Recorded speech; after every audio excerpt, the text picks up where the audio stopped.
Hello, it's Peter Wright and Kathleen Beauvais in Ontario with another episode of the Yakking Show. First, let's say hello to Kathleen, co-host Kathleen Beauvais, Waterloo, Ontario. Hi, Kathleen. Good to have you back on the show. Oh, it's great to be here as always, Peter. Thank you for that. And thank you all so very much for tuning into our show. And we're so excited to welcome Ashlee Sang on the show today. Welcome, Ashlee. How are you? Hi, I'm doing well. Thanks so much for having me. Now, Ashlee is a brand messaging strategist, consultant, and collaborator. And today she'll be talking to you about growing your brand to have more impact. But first, Ashlee, can you give us a little bit about your background and what led you to leave the nonprofit world and launch your own business? Yeah. So, like many people, I am a bit of an accidental turned intentional entrepreneur. I was living and working in Senegal, in West Africa, doing international development communications. And when my husband, who is Senegalese, got his green card, we moved to the US. And I was a bit burnt out on international development. I felt a bit removed from the people that we were serving and the mission as a whole. So I thought, all right, let me try local nonprofits, people in my own backyard. Maybe I'll feel a bit more connected to that impact. And I had been freelancing on the side because for anyone who has gone through the immigration process, they do not tell you what date you can be expecting to move or any details. So I wanted to have something going. And I came to discover how much I loved the variety of it, the variety of people and missions and skill sets that I could offer. So even as I found a job with a local Habitat for Humanity, I kept freelancing. And the more I did it, the more I realized this is what I want to be doing. I don't want to commit to a single cause or a single job description. I want to be reaching people in new ways. So I took my business full time at the beginning of 2019, and I haven't really looked back. I discovered I have that entrepreneurial gene in me that I did not think I necessarily had. I have that visionary energy that I did not think I necessarily had. And the more I go down the rabbit hole, the more I realize that I really see business as a mechanism for doing good. Mm-hmm. I see business as a mechanism to have as much impact as possible. And I love that I'm going to have vicarious impact through my business. So in working with really amazing clients who have amazing visions and are producing really incredible results, I'm able to then have that trickle down impact through my business as well. Excellent. Mm-hmm. Well done. So, quick one, Senegal. I never got that far. I got to Cameroon, and I lived in Africa most of my life, and I spent a lot of time in Zaire, Angola, Rwanda, Burundi, Kenya, a little bit. So I would guess 4 years in Senegal, you suffered with the first winter you got back to Illinois. Yes, we are not winter people. I am absolutely a sunshine girl, although we were just in Senegal for 5 weeks over December. And it was like borderline too warm. So I don't know. I'm like a sunshine, but not boiling heat, but Right. Absolutely not a winter person. I just had to throw that in when I saw where you live now and that you've spent 4 years in Senegal. Mhm. So Ashlee, we looked at your website and there's a couple of very interesting things you have on there. Would you explain conscious consumerism? Because I'm pretty sure many of our business audience are not familiar with the term, but it's important that they should understand it. How would you explain it? Yeah. So when I think of conscious consumerism, I think of the literal definition of being conscious of your spending. Because every single dollar we spend or whatever currency we are in has a ripple effect, right? Mm-hmm. You're absolutely voting with your dollars. You're voting for the treatment of their workers. You're voting for their supply chain. You're voting for the way they market and message. You are voting for the product and service and brand that you are supporting, whether you're intentional and conscious about it or not. And so for me, conscious consumerism is simply taking a step back before you spend any money ever and thinking, what will be the impact of this? Will this be adding toward the things that I care about and value? Or will this be making the world a little bit worse. And so for me, conscious consumerism really is getting in tune with your values, what you want to be in support of, and or what you want to actively be boycotting, but without, having to take to the streets. You just research alternatives, or you make an alternative, or you find some other way to pour money into what it is you care about, or divest money from what you don't want to be supporting. Mm-hmm.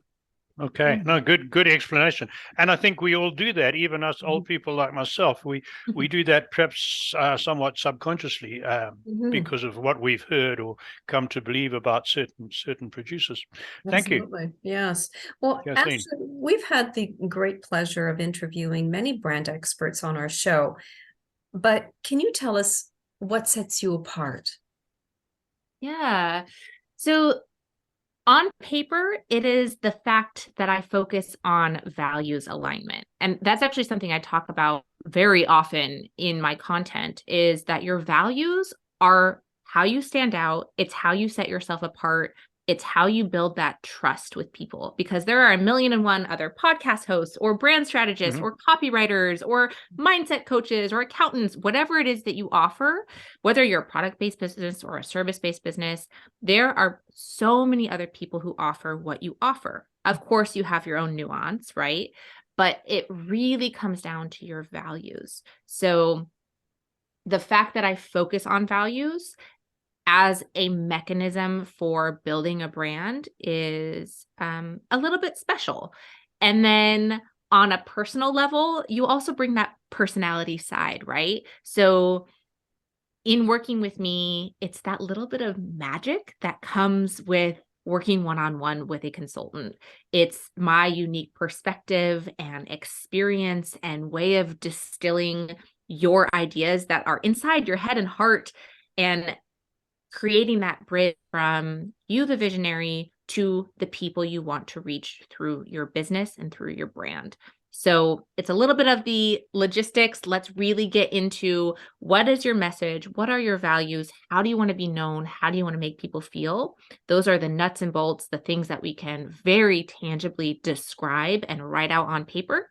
And then a little bit of what sets me apart is just my special brain that no one else has, right? So it's that combination that makes working with me what it is. Excellent. Okay, very interesting. There was something else I'm going to ask you, but I've got to ask you with the African connection. I would guess that Senegal is similar to the other African countries I've been to in many ways, in that there's far less red tape than there is in North America. And business in many ways is a lot easier to set up. It's a lot more difficult in other ways.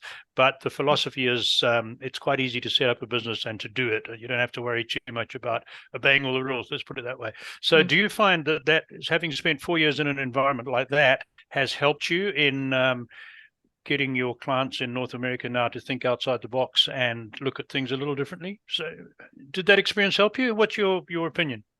Yeah, so I absolutely think time abroad in any capacity, especially if you live there, if you're integrated into the culture in any capacity, I absolutely think that shapes your worldview, your ability to problem solve, your ability to know what's important to you, what you want to absorb from other people and cultures and ways of doing. So yes, that has absolutely shaped who I am as a person. In terms of business, I also think that being in touch with people who think differently than yourself or have different lived experiences than yourself builds empathy. And empathy at the end of the day is so essential to marketing. You need to get inside your client's head and heart to be able to craft messages that resonate with them, to be able to price based on what they need and want, not what you think that you would pay for it, to be able to craft offers or create product lines that are, again, what your audience needs and wants. So that empathy, in whatever way you're able to build it, whether it's from living abroad or some other way, is really, really essential. And then I will just say that I find the Senegalese people in general to be so entrepreneurial. And what's really cool, it is very sort of under the radar, Everyone has a side hustle of varying degrees of success and revenue. And I quite often see news articles of yet another Senegalese entrepreneur who has really made a splash in some industry, whether it's the food industry or lots of like really cool zero waste or repurposing industries. So yes, maybe I did absorb a little bit of that entrepreneurial spirit while I was there too. Oh, good. Wonderful. Wonderful. So check a little bit. Who's your typical client that you work with? What type of business are they? Yeah, so quite often it is fellow online service providers, people who are maybe solopreneurs or have a small team, and quite often they even understand marketing quite well. And that's how they know messaging is so important. And that's how they know that they need that outside perspective, because we're just too close to it. It is so much easier for me to do someone else's brand messaging strategy than it is for me to do my own. Right. Because I am too emotionally invested. I live and breathe it every day. I think all the things in my head and heart are clear to everyone else, right? So often it is online service providers who I call them conscious and caring business owners. They want to do right by their clients. They want to run a business that feels good and does good in some capacity. And then the other camp of clients that I work with are more formally impact leaders. So whether it is nonprofit leaders or startup founders in the social impact space. And a lot of the work I do with these types of leaders is values alignment with their team and with their vision. So really getting everyone on the same page of here's what our organization is working toward. Here's what our vision is. And we're all on board with what this vision means and looks like. And most specifically, what our values are, because that's how we show up. That's how we make decisions. That's how a leader is able to justify spending money in this way, or letting this person go, or hiring these 3 people, or changing course in some way, having those tough conversations. If we are able to get not only the visionary, the leader, the founder on board with what the values are, but also their board or their C-suite or their team, then we're really able to get the organization moving in the same direction and have values aligned leadership in a way that really, really feels good and is a lot more sustainable. So those are the 2 camps of people that I often work with. Good. Excellent. Great. So Ashlee, what is one actionable tip that our listeners could implement today to have more impact? Yeah, what's so cool about impact is it can manifest in whatever way you want it to or have the bandwidth to make it happen, right? So I'm a 1% for the Planet member, which means that I pledge to give 1% of all my revenue to an environmental organization. That is one very tangible, very low lift way to have impact, right? And it's a way to pay forward. My clients pay me. I invest in these environmental organizations. These environmental organizations do the amazing work they do, which supports the planet and our people, and it all cycles back, right? Another thing you can do is really reflect on what is the impact you want to have and how do you want to have it. Think about who it is that you're amplifying. If you're a podcast host, are you interviewing people with different backgrounds and perspectives, right? Or as you share things on Instagram, who is it that you are raising up and who is it that you're ignoring? That's a very simple way to align your values with your amplification practices, right? You can also think about who you're partnering with, either on joint ventures or people that you hire or contractors that you work with or stores or vendors that you partner with, right? So those partnerships are a really powerful way to have impact and values alignment. You can also think again about where you're spending your money. Everything from your tech stack to the conferences you attend, to how you travel and where you travel, all of these things add up. Even your pricing, right? If accessibility is one of your core values and you want to reach as many people as possible and impact as many lives as possible, but you only have, I don't know, premium offers that start at 4-figure investments and up, is that in alignment, right? Are you able to create some sort of something that is much lower price point, much more accessible, still impactful, but in a lower touch way? It all comes back to what are your values and what's your vision for impact? And then you can really look across your operations and your marketing to have little and big impact in those areas. Mm-hmm. So here's one for you, and I'm not trying to be provocative. I'm trying to be practical. So here's the scenario. I'm a small business owner. I'm making a moderate profit. I'm employing 10 or 12 people. We're keeping our head above water, and the best we can do is keep on doing what we're doing, right? We're not supporting any particular causes. We don't believe we're doing anything wrong or going out of our way to damage the environment, and we're minding our own business. Where would be the advantage in us aligning with a given cause in that? If we're selling a commodity product that is not, it's not fur or expensive plastic or polluting or anything like that. It's a, I don't know, whatever. It's a basic commodity product.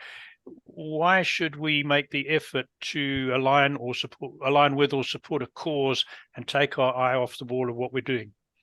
And I want to know, because I think a lot of people are in that position. Right. So I think the first thing would be reframing it as it's not taking your eye off the ball, right? Like, it is all about how can you further integrate and align your values. So every organization has values, whether they are intentional about them or not. Sure. Every organization has a brand, whether they are intentional about it or not. Your brand is simply your perception, what other people think of you when you come to mind, or whether they even think of you, right? So if you get really intentional with what are our values, that is going to draw you closer to not only customers, but also partners. So if, for example, you really value diversity and inclusion, for example, then of course you can look at your hiring practices. Of course, you can look at donating to speakers who, or organizations who support diversity and inclusion trainings. You could bring in a trainer and actually pay the speaker an honest amount that values what it is that they are bringing to the table. You can also simply share free content from around the internet. So curate content. It costs you nothing other than time, or maybe a point person to be doing that curation work. But the content curation itself doesn't cost money.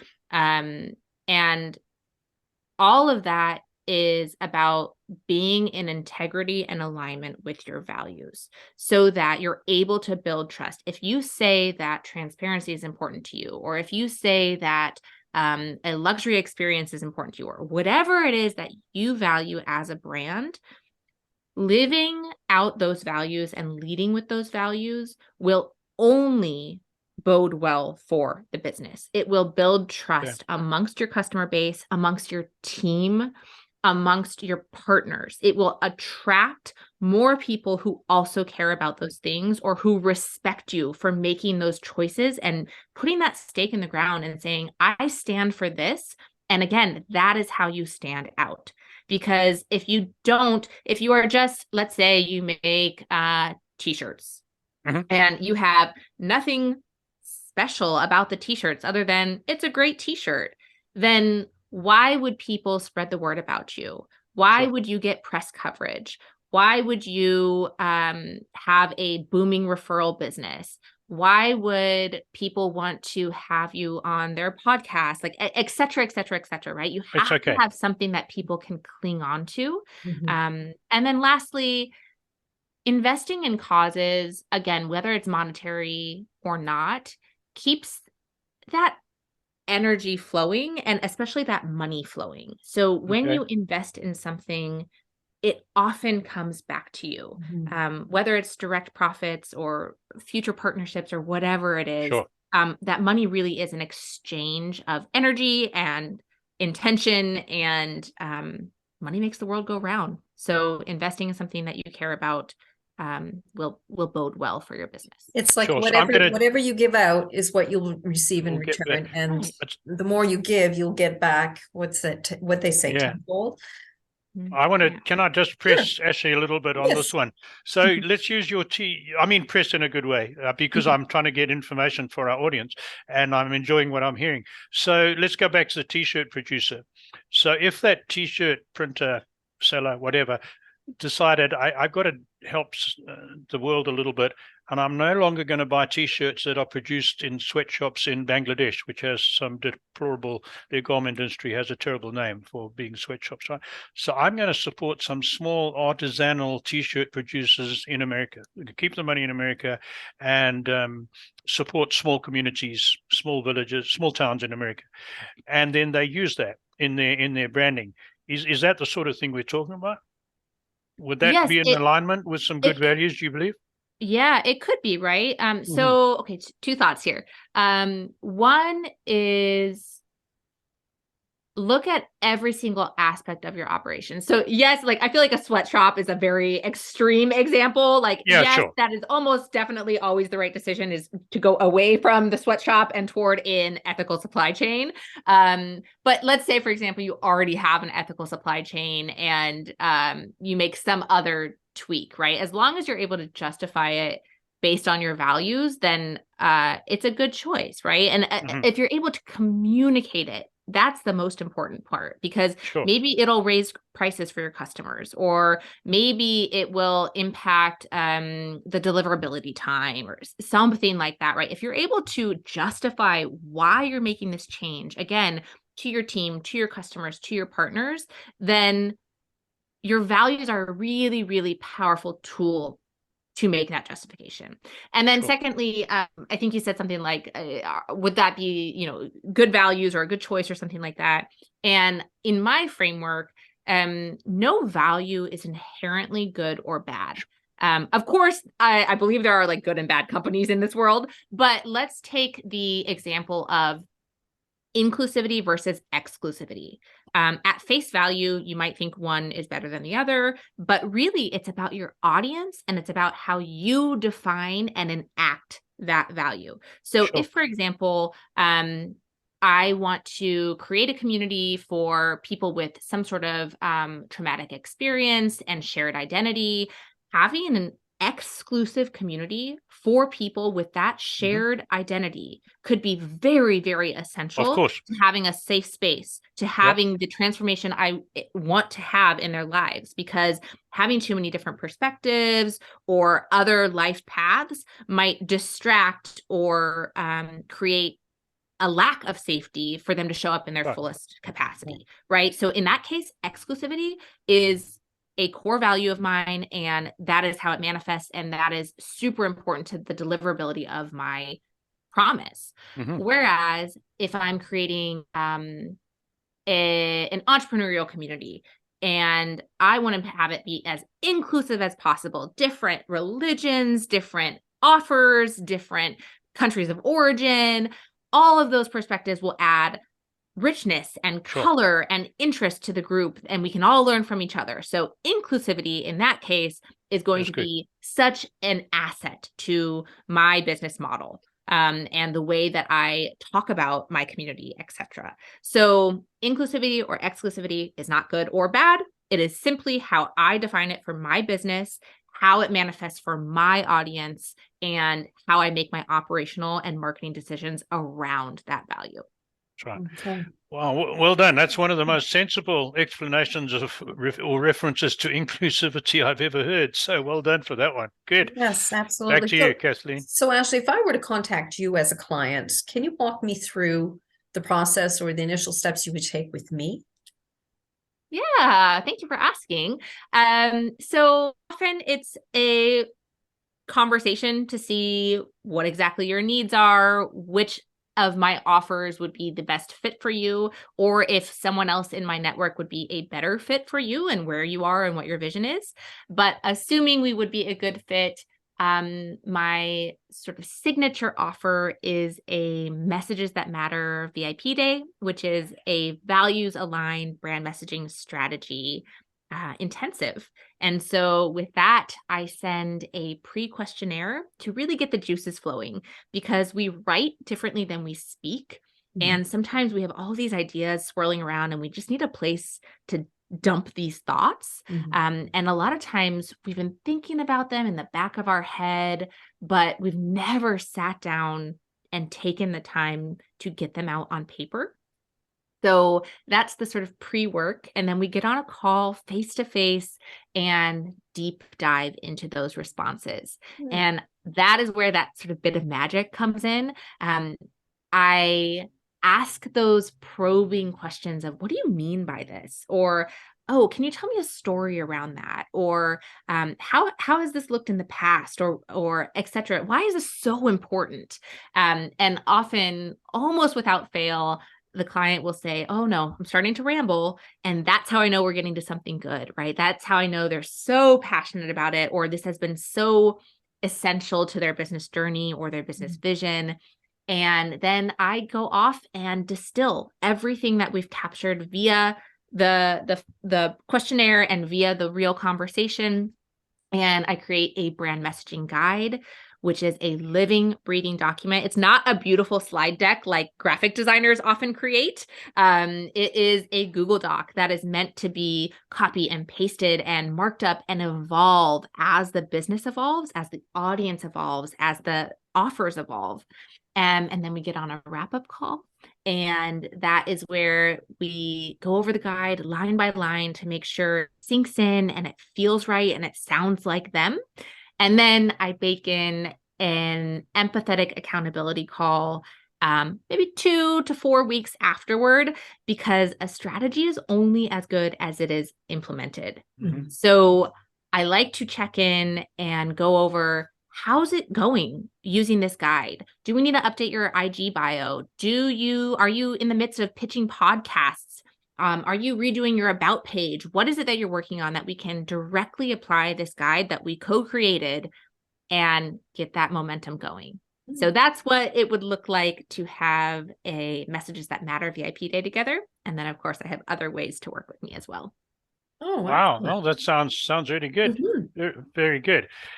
So here's a question for you that we ask all our successful guests, and you are a good one to ask this, because you've worked in Africa, you've been exposed to a lot of different cultures, and you've been in the not-for-profit and the corporate world, and now your own business for several years.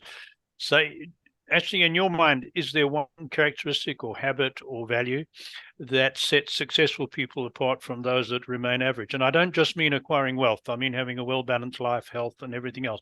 Is there one thing, or is it more complicated?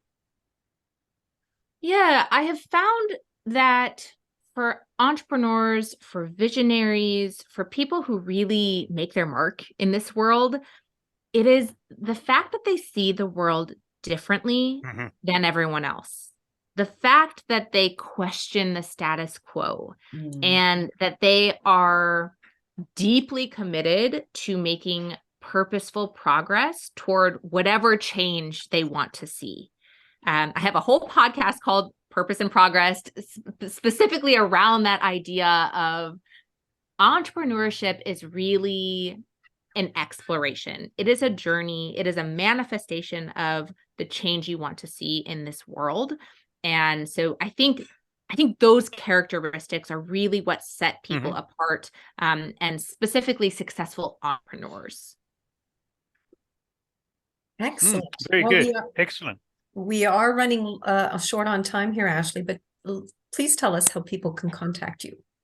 Yes, thank you. So you can reach out to me via my website. Of course, you can listen to more of my point of view and amazing guests that I interview on my podcast, Purpose and Progress. And then if you want a peek into my framework, you can download a Visionary's Guide to Elevator Pitches. And that is how to talk to real people about what you do and why it matters. Excellent. For our audio listeners, would you just tell them the actual name of your website? Yes, it is ashleesang.com. So Ashlee with 2 E's, sang like sang a song.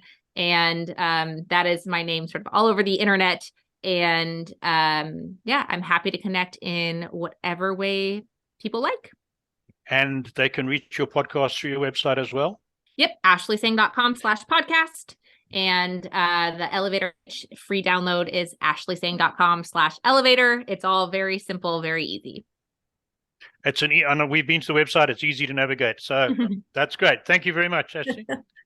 Thank you And so much for having me. Before Kathleen wraps it up, a last word for me. For our audience, if you don't want to miss news of our exciting guests coming up in the future, visit our website, theyakkingshow.com, and sign up to get on our mailing list. Over to Kathleen. Well, thank you all so very much again for tuning into our show. Ashlee, thank you again for being with us today. And you have questions about your business you'd like to have answered, please let us know, because we have access to wonderful experts that we can have on the show to help you answer those questions. And if anybody would like to be a guest on our show, please don't hesitate to reach us at theyakkingshow.com. All you need to do is click on the contacts tab, where you will find a short application form, and we would love to hear from you. So until next time, take care, everyone. Bye-bye. Goodbye.